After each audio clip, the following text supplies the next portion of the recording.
Today, we're diving into the world of invisible fragrances. For the guy that wants a fragrance but doesn't want to smell like a fragrance. And trust me, there's tons of them. First, from Byredo, we got Gypsy water. Now, the note breakdown says this one's lemon, bergamot, pepper, pine needle, sandalwood, and amber. But when you spray this fragrance on, it gets super close to the skin. Now, clearly, I've gone through a lot of this fragrance, but is it because the fragrance is that good or it's barely even there? Now, Initio said that this one is creamy, it's woody, it has a synthetic lemon, and it's also super powdery, but it's so subtle that you might miss it. And I have to agree, this fragrance is so subtle that it almost smells like water. You spray it on and it's going.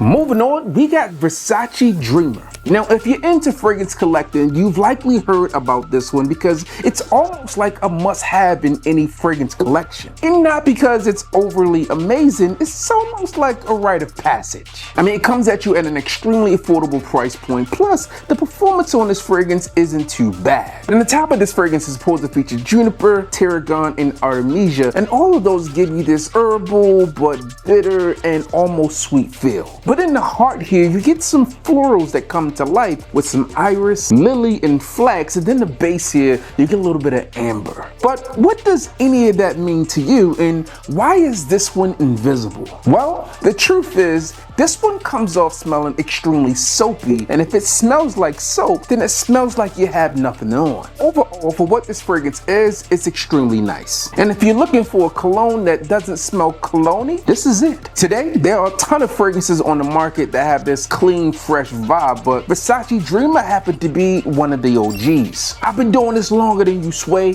You ain't got the answers. Now, moving on, we got another hidden gem, and this one's getting a little bit more challenging to find. From Mugler, we have Mugler Cologne. Now, I remember first picking this fragrance up, and I actually picked it up after hearing a review on this from Redolescence, and this was years before I got into the fragrance reviewing game. Now, to me, this fragrance is clean, and I mean super clean. This fragrance almost feels like you just worked at Super Clean. This fragrance is a mix of neroli, bergamot, and musk, and this fragrance really just has this fresh out of the shower soapy feel, but it also is described as like a shirt that came fresh from the cleaners. I mean, really, De Garçon said it doesn't get more crisp white shirt than this. And others have said it smells like a shirt straight out of the cleaners. The citruses in this are bright and they pop, and the fragrance does last for what it is. So if you're looking for something clean and barely there to suit you, this is invisible. Let me tell you, I get questions all the time from healthcare professionals and doctors and medical assistants wanting something that's not going to mess with people's allergies and still smell clean. So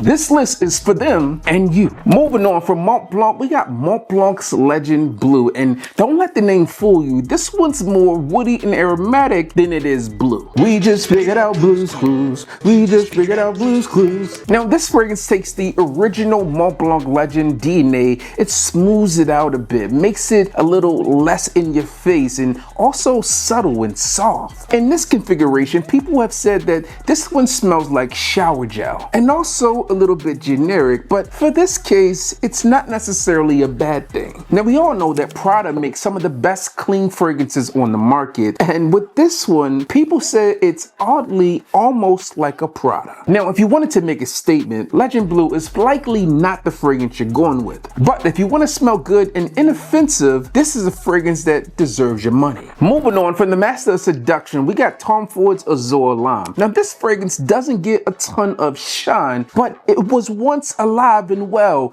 got vaulted, and came back with moderate vengeance. Now, I have to admit, I was one of those people that rushed to the stores and picked this fragrance up once it launched, and I'm not saying I was disappointed, but I was expecting more. It wasn't quite what I remembered. With this fragrance, think about a lime that's been sugared and really just slow dripped into something you can spray. It's vibrant, it's citrusy, it's woody, and it's subtle. This one just clings to the skin. I mean, Smoked Ash said that this one's a bit more refined than Windex, but it doesn't necessarily mean it's a bad thing. Here's another invisible scent.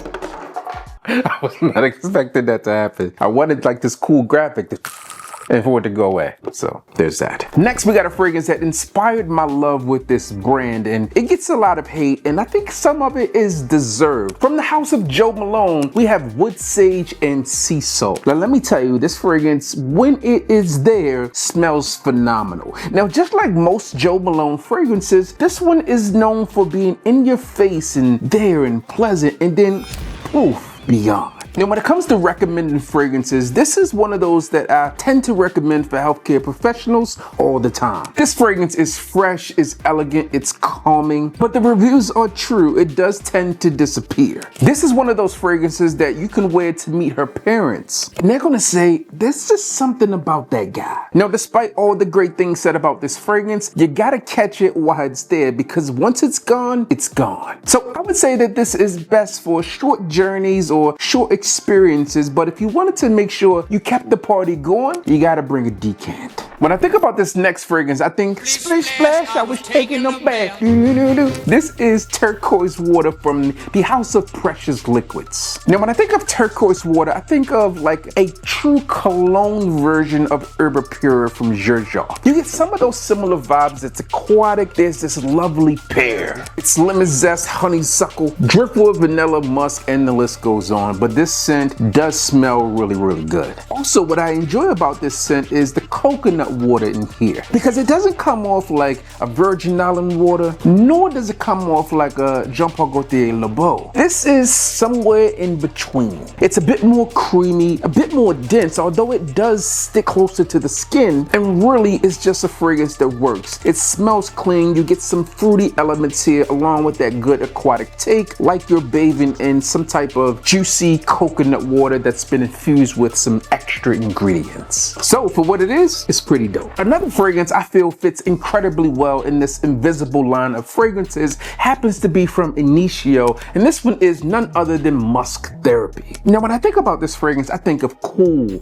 calm, relaxed. But like LV 4216, I also think of a fragrance that fades. Now listen, if you like musk fragrances, I think that this is the fragrance that you should be reaching for. I've seen people say it smells like the original Dove soap, and some others says it smells so clean, but not in a laundry detergent type of way. At any rate, it's a super inoffensive fragrance, and at its breakdown, it's one of those fragrances that you might not realize is actually a fragrance, which for all intents and purposes makes it invisible. Next up from MFK, we have Petit Matin. Now this fragrance is very different than some of the powerhouse scents that we see within the MFK lineup. This one is not Grand Soir, it's not Oud Satin Mou, and it is definitely not Baccarat Rouge 40. This fragrance is different. This fragrance features a realistic touch of lemon, it has lavender, and also some musk. I've even heard this fragrance being compared to Neroli Portofino, but in my opinion, this one's better. Now, someone said that this fragrance is like another bar of soap to gag on and a fragrance for those who like to bathe in the morning. In my personal opinion, whether you prefer to bathe in the morning, at night, or both, this fragrance has that fresh out of the shower, I'm super clean feel. Now, others have said that this smells like a cotton t-shirt and that they would feel confident wearing this one to an interview. But because of how close this one sits to the skin, others feel like it's a yawn fest. For me, and what this fragrance represents, I think it's fine. It's citrus, it's musk, it's floral, it's powdery, and it smells amazing. If you're okay with it, spray away.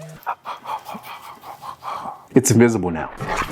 Moving on from Mind Games, we got Vieri, and this fragrance here is very different than what I expect when I think of the Mind Games lineup. Now, the prominent notes in this one are featured as citron and musk, but it also features guaiac wood and leather. Now, what makes this one different than a lot of the fragrances that we talked about is that although they'll sit closer to the skin, this one tends to reach out and touch you. In addition to that citron and musk, there's some amberwood and incense within this fragrance that actually adds a little bit of depth. And when I say a little bit, I mean like a lot. So not only does this fragrance smell good and inoffensive, this one actually lasts quite a while. Now, because of the star of players within the Mind Games collection of fragrances, this one isn't talked about as much. This one isn't as bold or as daring as what you would get from a Grandmaster or a Prodigy. But if you want a plain old fragrance that works and really smells good without going too far over the top, this is one of those fragrances that you should reach for. Now, when I spoke to Chrislette, who happens to be the perfumer behind this one, I believe she said that she wanted to make this one like the cologne of the bunch. And I just did a video saying this is not cologne. And although this is not a cologne concentration, she was looking for something that was unassuming, something that would be easy to wear and again, inoffensive. This is what you get here. So give it a try. Vieri from the house of Mind Games. And then there was one. What would be a video about fragrances that don't really smell like fragrances without Molecule 01? This comes from Escentric Molecules, and this fragrance has gotten a lot of accolades within the fragrance community. Now, what I will tell you is that I was not one that was quick to adapt to this fragrance. When I first smelled it, I thought this was terrible. This is ISO E Super essentially, and what that is like a cozy woody note that is used within fragrances. But in this case, you got a full bottle of it. Now, what you do get in this fragrance is something that is clean and fresh, but it's also long lasting. And as you would expect, it does take a woody twist. Now, I think also where this fragrance excels is its ability to be mixed in or layered with other fragrances, and also how close this one sits to the skin and the staying power that comes along with it. Now, that being said, this fragrance isn't going to be for everyone. Some of you might feel like I felt initially, that this one smelled like hamster cage wood chips, but overall I got over it and it's really good. So when it comes to barely there or invisible fragrances, this one tends to be legendary. Now, that was just 10, but there are tons more. And if you're looking for fragrances that are really there and could potentially get you swarmed with compliments, click here.